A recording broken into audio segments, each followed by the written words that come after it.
Hello guys, welcome to my YouTube channel. आज काफ़ी simple सी रेसिपी पढ़ेंगे अबाउट अरेस्टा एंड असावा।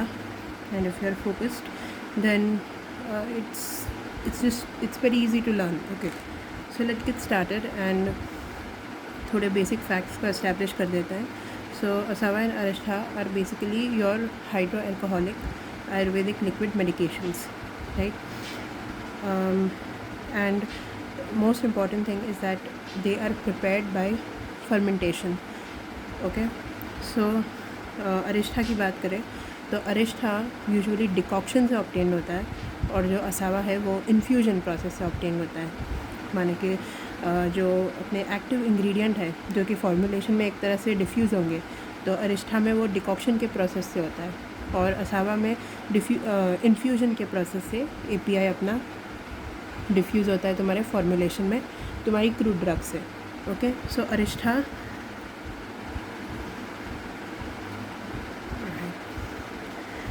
सो अरिष्ठा में सबसे पहले we will start from coarsely powdered drug, जिसको कि हम जवकुट भी कहते हैं, और जवकुट से हम कसाया ऑब्टेन करेंगे। Kashaya is nothing but your decoction. So coarsely powder drug है, उसको वाटर में ऐड करो और इसको बॉईल किया जाता है, काफ़ी इंटेंसली हीट किया जाता है जब तक कि जो अपना प्रिपरेशन है उसका सिग्निफिकेंटली अमाउंट ऑफ वाटर जब तक इवापोरेट नहीं हो जाता तब तक हम उसको मतलब हीट करते रहते हैं। सो काफ़ी एक इंटेंस या फिर हाई कंसनट्रेशन सब्सटेंस आपको ऑब्टेन होगा at the end of this process. और उसके बाद वो जो कंटेंट है उसको हम स्ट्रेन कर देंगे या फिर कसाया को स्ट्रेन करेंगे और जो फिल्ट्रेट ऑब्टेन होगा उसको हम फर्मेंटेशन वेसल में डाल देंगे, राइट? सो ये हो गया और इसको हम कूल डाउन करने के लिए साइड पर रख देंगे। And on the other hand अब हम स्वीटनर डालेंगे इसमें। तो स्वीटर के लिए अब शुगर यूज़ हो सकता है, जैगरी यूज़ हो सकता है या फिर हनी भी यूज़ हो सकता है, बट जो हनी है उसको हीट नहीं कर सकते। आयुर्वेदा का एक मतलब रूल है, उसकी सारी प्रॉपर्टीज़ ख़राब हो जाती है। सो शुगर है और जैगरी है, सो जितना भी अपने फॉर्मुलेशन में है रिक्वायर्ड अमाउंट उसको हम वाटर में ऐड करेंगे, उसको डिज़ोल्व करेंगे, फिर उसको बॉईल करेंगे। अब अगर जैगरी है तो अगर रिक्वायर्ड है फॉर्मुलेशन में तो उसको जो बॉईल करने के बाद हम उसको स्ट्रेनिंग भी कर सकते हैं, क्योंकि जैगरी है तो उसका इम्प्योरिटीज़ और कम रहेगा हीटिंग करने के बाद, तो उसको रिमूव करना पड़ेगा। If not then you can just simply write that we dissolve it and then we boil it, that's it. और हनी का ऐसा लिखने का ज़रूरत नहीं है, but just a fact that you don't heat honey, right? So after that the mixture that is obtain it is allowed to cool down for some time and then जब वो ल्यूक वार्म या फिर room temperature पे हो जाता है उसके बाद हम इसको अपने कसाया, जो अपना फर्मेंटेशन वेसल था जिसमें हमने कसाया को स्ट्रेन करके फिल्ट्रेट डाला था, उसमें हम ये इसको स्वीटनर को डाल देंगे। और या दिस इज़ काफ़ी इम्पॉर्टेंट पोर्शन अब कवर हो चुका है। अब नेक्स्ट होगा अपने फर्मेंटेशन से रिलेटेड। सो उसमें हम क्या करेंगे कि सबसे पहले वो जो अपना फर्मेंटेशन वेसल है उसको एक अर्थन लिड, अब जैसे मटका होता है, राइट? सो मटका ही है, ये मटका ही होता है फर्मेंटेशन वेसल, उसका एक अर्थन लिड, उसके ऊपर जो ढक्कन आता है, राइट?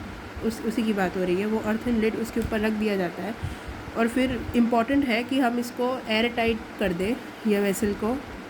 तो उसके लिए हम क्या करते हैं कि we basically take a cloth, उसके ऊपर पूरा मतलब क्ले लगा के उसको थिक कर देते हैं वो क्लॉथ को, और फिर ये जो कवरिंग है इसको हम 7 बार लपेटेंगे ये इसके एज के अराउंड, और फिर ऐसे करके हम ये अपने वेसल को सील कर देंगे।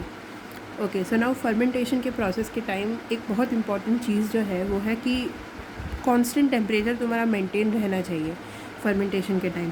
सो उसके लिए हम अलग अलग चीज़ें अलग अलग जैसे एनवायरनमेंट्स हम यूज़ कर सकते हैं। जैसे कि पहला हो गया एक टाइप का स्पेशल रूम कि जिसके सारे एट्रीब्यूट्स जैसे कि हमारा टेम्परेचर हो गया, एयर फ्लो हो गया, काफ़ी रेगुलेटेड है, जहाँ पे कांस्टेंट टेम्परेचर मेंटेन रहता है। या फिर ज़मीन के नीचे, अंडरग्राउंड एटमॉस्फेयर, इतने वेरिएशन नहीं रहते एनवायरनमेंट में अंडरग्राउंड से, इसलिए तुम्हारा टेम्परेचर उधर भी कांस्टेंट रहेगा, right.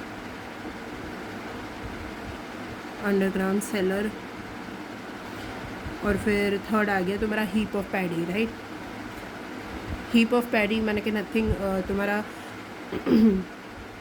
It's kind of like bag, और उसमें काफ़ी सारा अपना राइस का जो ग्रेन रहता है वो भरा हुआ रहता है, और उसके अंदर हम अपने ये फर्मेंटेशन वेसल या फिर मटके को रख देते हैं।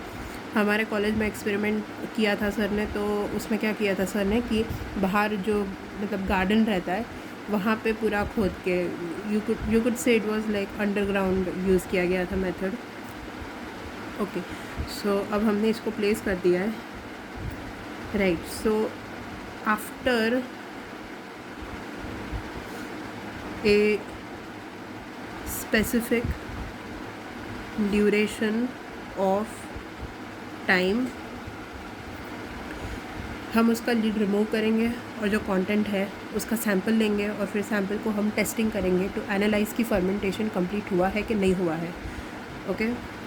और उसके बाद अगर फर्मेंटेशन कंप्लीट हो गया है तो हम क्या करेंगे, उसको डिकैंट करेंगे। डिकैंट करेंगे मतलब जो फर्मेंटेशन वेसल के अंदर जो सॉलिड पोर्शन रहा होगा वो नीचे ही रह जाए, और खाली लिक्विड को हम एक वेसल में ट्रांसफ़र कर देंगे, और उसके बाद या उसको डिकैंट करेंगे एंड उसको स्ट्रेन करेंगे, उसको हम गाड़ लेंगे, और उसके बाद जो फिल्ट्रेट बचेगा उसको 2 से 3 डेज़ तक एज इट इज़ हम लोग स्टैंडिंग ही रहने देंगे, और उसके बाद उसको वापस स्ट्रेन करेंगे, और फिर फाइनली हम उसको